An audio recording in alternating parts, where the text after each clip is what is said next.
Bueno, ha venido esta noche una gran periodista colombiana, joven, talentosa, Vanessa Vallejo, es editora en jefe del Pan Am Post, y la recibimos con un aplauso muy cariñoso. Bienvenida. Gracias por estar aquí. Muchas gracias a ti, Jaime. Feliz de estar acá. Mira, lo mismo digo, feliz de recibirte. ¿Qué te pareció la visita de la señora Bachelet a Venezuela? ¿Cuáles eran tus expectativas y cuál es tu lectura una vez que se ha marchado? No, bueno, yo no tenía ninguna expectativa con la señora Bachelet. Yo creo que ella tiene clara su línea. Yo creo que una persona más o menos informada podía sospechar qué era lo que iba a pasar. Sin embargo, sí me sorprendió. Es decir, yo creo que esto que comentabas ahora de reunirse con la Asamblea Nacional Constituyente, ojo, que esto es una cosa muy importante, se reúne primero con ellos y luego se reúne con el presidente Guaidó. Ah, fue así. Claro. Primero con la constituyente de Cabello. Primero con los chavistas. Es un desaire. Y luego ahí se reúne con... No, y cuando menciona a todos los funcionarios con los que se ha reunido, al final alude a Guaidó, pero al final, exacto, como el menos importante. El último día, el día que ella se va, es el día que se reúne con Juan Guaidó. Sí. Y si tú ves las fotos, en las fotos se le ve la expresión completamente feliz con la gente del chavismo. Es verdad. Pero parca y seria con, sí, con el muy Guaidó. Circunspecta con Guaidó. O sea, no te ha defraudado porque no tenías ninguna ilusión. No, no tenía ninguna Yo ilusión. sí me había hecho una ilusión tontísima, adolescente. Pensé que ella iba a decir, esto es una dictadura y el presidente es Guaidó. Pensé que lo iba a decir. No, y yo creo que ya es hora de que los medios de comunicación empiecen, es decir, los medios de comunicación tienen mucho poder, la presión que tienen los medios de comunicación es mucha, empiecen a señalar a este tipo de personas, porque bueno, señalar a Maduro en este momento, digamos, no es mucho mérito, cualquiera señala a Maduro y es lo correcto, pero es el momento de que los medios de comunicación empiecen a señalar a esta gente que se supone que debe hacer un trabajo. Sí. Pero que está haciendo todo lo contrario, y tú lo decías, la única ganancia que pudo tener tal vez fue el chavismo que ganó ahí, de resto no, lo que hubo fue pérdidas. Entonces, señalar a este tipo de personas que debieran hacer algo por sus puestos, pero que están haciendo lo contrario. ¿Qué no hizo la señora Bachelet en Caracas en esa visita de 3 días que debió hacer a tu juicio, Vanessa?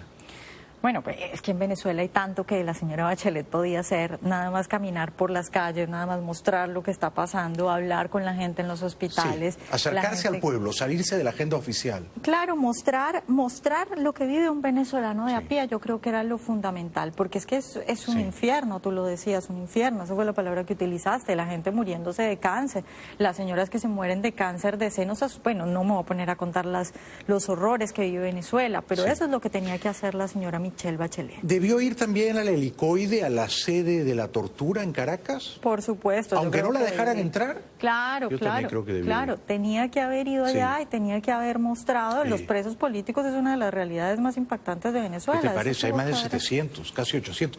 ¿Debió ir a la embajada española a visitar a Leopoldo López? Bueno, yo no sé, ahí sí me pones a dudar porque yo estoy... Yo digo que sí. Leopoldo López ha sido 3 años y medio preso político, o sea que es un emblema de la resistencia. De acuerdo, pero creo que Leopoldo López se ha estado equivocando últimamente. Digamos, yo no tengo información de primera mano y la información que llega desde Venezuela es muy confusa y uno no puede saber. Pero pues muchas fuentes decían que Leopoldo López fue, por ejemplo, el que ideó los diálogos en Noruega. Una gran equivocación. Sí, de acuerdo, totalmente. Porque yo también lo he criticado por eso. Sin embargo, creo que la señora Bachelet 15 minutos pudo haber pasado por la embajada española a saludarlo, ¿no? Sí, bueno. Si tuvo tiempo para hablar con Cabello, ¿no?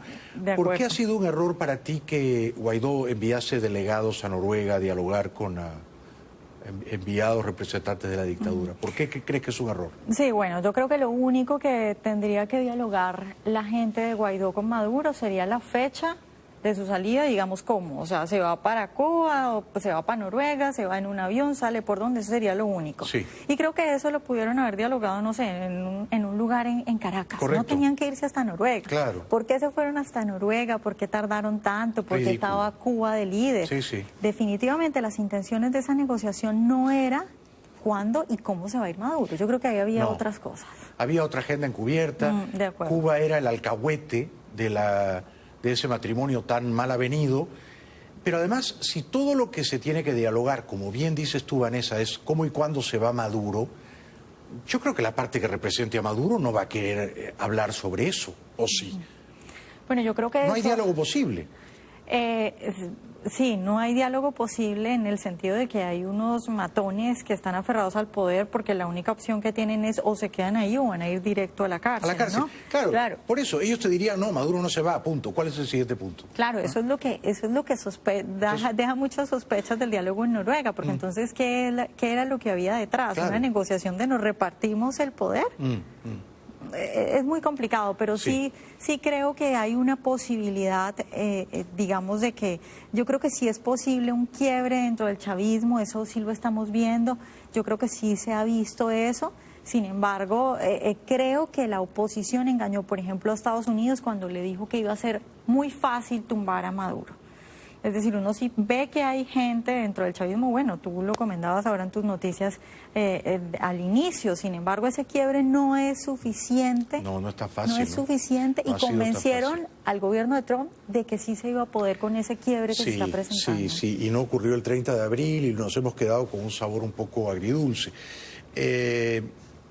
¿Guaidó está ganando la batalla o la está perdiendo? Me queda muy difícil responderte eso porque yo soy optimista, yo creo que hasta las últimas, bueno, hay que apoyar a Guaidó, que es la carta que tenemos en este momento. Sí. Sin embargo, pues hay muchas cosas que uno no se explica. Yo, por ejemplo, no me explico por qué Juan Guaidó no sale y dice abiertamente que hay que activar el artículo de la intervención y por qué no pide ayuda internacional. Porque... Sí, estoy de acuerdo. ¿Y por qué crees que no lo hace? ¿Por qué no pide la ayuda internacional? Yo creo que Juan Guaidó, y lo decía Diego Arri hace algunas semanas, Juan Guaidó no es él solo, sino que él representa a una gente que está detrás. Qué peligro eso, ¿no?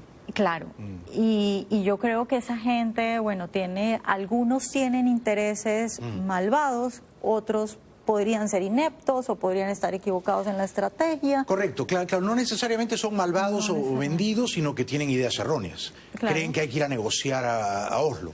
Sí. O sea, tienen una agenda equivocada que no lleva a buen puerto. Sí, ahora el problema es que la gente que conoce bien a Guaidó, que puede tener mejor información que yo sobre Guaidó, lo que he visto que dicen es que es prácticamente imposible que Guaidó, por ejemplo, tome distancia de Leopoldo López. Sí. Si tenemos a un Leopoldo López con, bueno, estas ideas de ir a negociar a Noruega, con el amparo de Cuba, bueno, está muy complicada la situación así. Sí. A ver, cada vez encuentro más gente que dice, no, Estados Unidos no va a usar la fuerza para ayudar a Venezuela. No la va a usar. Trump no es un hombre que usa fuerza militar. Su primer instinto es replegarse cuando tiene que ordenar una acción militar. Lo ha demostrado recientemente con Irán. ¿Tú crees que en algún momento de este año, porque este año es capital, es crucial, en algún momento de este año Estados Unidos va a jugar la carta militar en Venezuela? Jaime, yo creo que eso depende de lo que suceda en Venezuela. Es decir, no le podemos pedir a Trump, y Trump no es el presidente de Venezuela. Es decir, Trump no puede llegar un día, despertarse y decir, voy a invadir Venezuela de la forma en la que sea, porque puede haber muchas formas de ayudar, de liberación militar. Si Guaidó no se lo pide y si nadie en Venezuela se lo pide. Entonces, cuando yo me encuentro un venezolano que me dice, es que tengo rabia porque Trump no nos ayuda, yo le digo, no tienes que tener rabia con Trump, tienes que tener rabia con la gente que se supone que tiene que liderar eso en Venezuela. Si no hay nadie en Venezuela que lo pida, Trump no puede entrar ahí porque todo el mundo lo va a criticar y lo va a señalar. Lo has dicho. Además, ¿a quién le quito el poder a Maduro y a quién se lo entrego? Sí. Guaidó tendría que pedírselo. Pero además yo creo que cara a cara, en una cita en Washington. De acuerdo, esa es otra pregunta, porque Guaidó no se ha reunido con Donald Trump. ¿Cuál sería tu respuesta? Bueno, de nuevo, creo que es la gente que está atrás, que una parte está equivocada y la otra tiene negociaciones muy problemáticas y muy oscuras y muy turbias. Y se quieren repartir el poder con el chavismo. Yo creo que eso está ahí. Y también hay corrupción. Bueno, hace poco destapamos en el Pan Am Post. Ustedes fueron los que denunciaron que se habían robado parte de la ayuda en Cúcuta, para la ayuda humanitaria, ¿no? Bueno, ojo que no es la ayuda y eso Juan Guaidó lo aclara muy bien, es una plata que Juan Guaidó maneja. De fondos de donaciones privadas. Sí, pero no es específicamente, digamos, la ayuda humanitaria que vimos y los camiones y eso. Claro. Y, bueno, parte de esa plata, de esos fondos, algunos funcionarios de Guaidó se la estaban robando. Sí. Entonces, bueno, es otro detalle más que se suma a la lista larga que ya hemos mencionado acá de cosas de cómo confías tú, cómo Trump puede ingresar, a quién va a tomar el poder en Venezuela. Es muy complicado. Claro, o sea, estamos de acuerdo en eso. Guaidó tendría que ir a Washington, tendría que pedir una reunión con Trump, tendría que pedirle ayuda militar o ayuda de una manera eficaz, rápida y eficaz. Pero si él no lo hace, es verdad que Trump no va a decir, bueno, yo tengo que resolver el problema de Venezuela, porque no está dentro de su ámbito, dentro de sus competencias. No, y todo el mundo le caería encima. Sí. No, él no puede hacer eso porque todo el mundo diría, bueno, Estados Unidos invadiendo, es la misma retórica que todos conocemos. Sí. Y bueno, y por el otro lado tenemos a Juan Guaidó, que hasta ahora no parece tener intenciones de pedirle a Estados Unidos ayuda militar. Ahora, hay otra cosa, Jaime, que es la posición también de los países de la región, ¿no? Tú mencionabas ahora lo que está pasando con la migración. Sí, a eso iba justamente, pero cuéntame. En Colombia tenemos alrededor de 1.200.000 de venezolanos, sí, digamos los que cuenta Migración Colombia. Sí, de ahí para allá no sabemos. Sí, puede ser más de 1,5 millones tranquilamente. Claro. Sí. Luego el canciller Carlos Holmes Trujillo dice hace algunos meses que según sus cuentas pueden llegar para el 2021, si Maduro continúa en el poder, 4 millones más de venezolanos. Solo Colombia. Una locura. Entonces, uno se pregunta, Jaime... Y 7 millones en total en América del Sur. ¿Qué puede hacer un país como Colombia? Es decir, hay una diferencia, hay en la historia ejemplos de países como Argentina, la Argentina que recibía a todos esos migrantes, que fue increíblemente rica y se fortaleció con esa migración porque era una Argentina completamente liberal. Sí. Es decir, si tú revisas las leyes laborales en Argentina de esa época, había como 3 leyes y era como de locación y eso, pero tú podías contratar a alguien sin mayor problema. Sí. Mientras menos leyes mejor, claro, mientras menos leyes mejor. Puedes contratar liberalismo económico, crece el país, economía creciendo. Sin embargo, en Colombia eso no pasa. Colombia, pues bueno, estamos, digamos, no estamos mal, pero no es un país liberal que pueda absorber esos 4 millones más de venezolanos. Estaríamos hablando de más o menos 6 millones de venezolanos, que en este momento uno tiene en Colombia, digamos, no sé, un odontólogo trabajando, vendiendo arepas en las calles, porque los papeles, el gobierno le impide que se inserte formalmente al mercado laboral.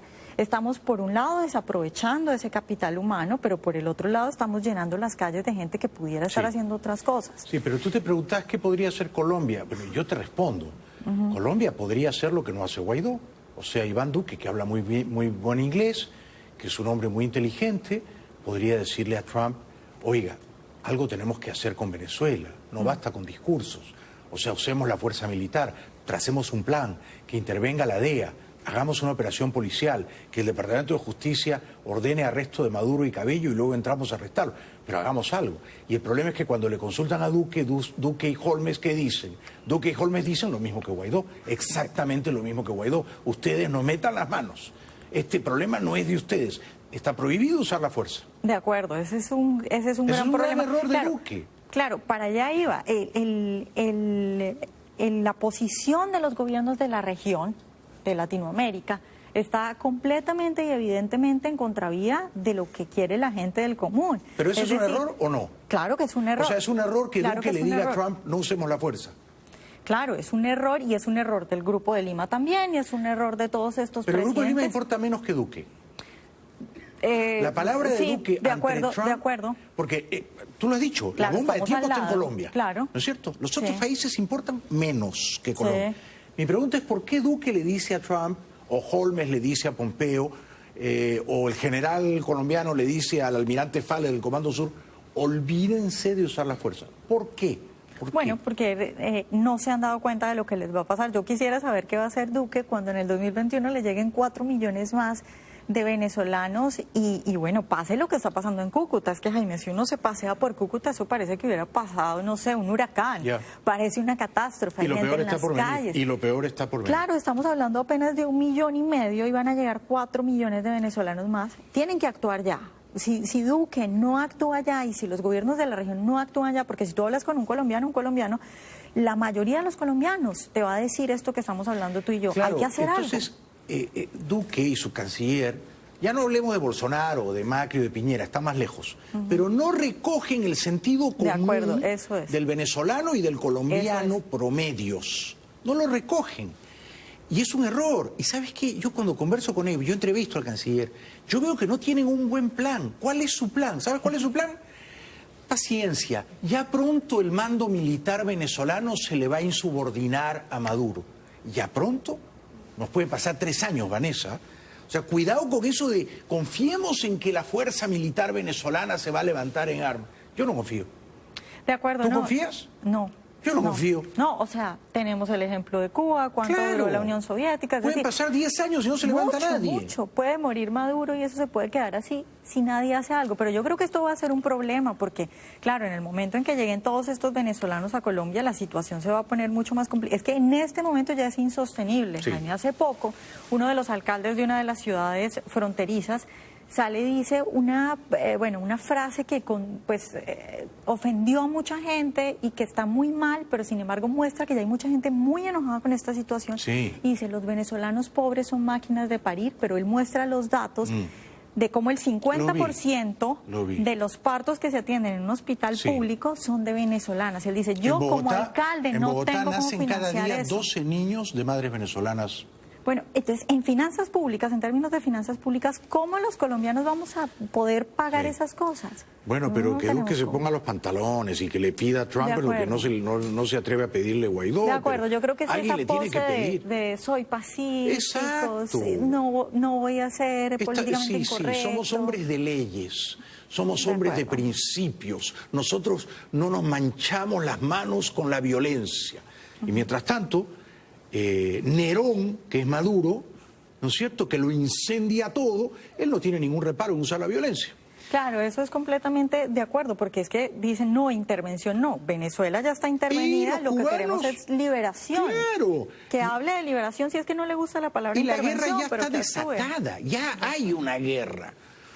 Yo me quedaría toda la noche conversando contigo, pero tengo unas denuncias explosivas que hacer. Gracias por venir. Vuelve pronto, por favor. Muchas gracias a ti, Eres Jaime. más brillante de lo que me habían dicho. Superaste mis expectativas. Lean el Pan Am Post, panampost.com. Panampost.com. Es una fuente periodística excelente. Ella es la editora en jefe. Está mi amigo Orlando Avendaño, hacen un gran trabajo. Un aplauso para Vanessa Bayer. Gracias.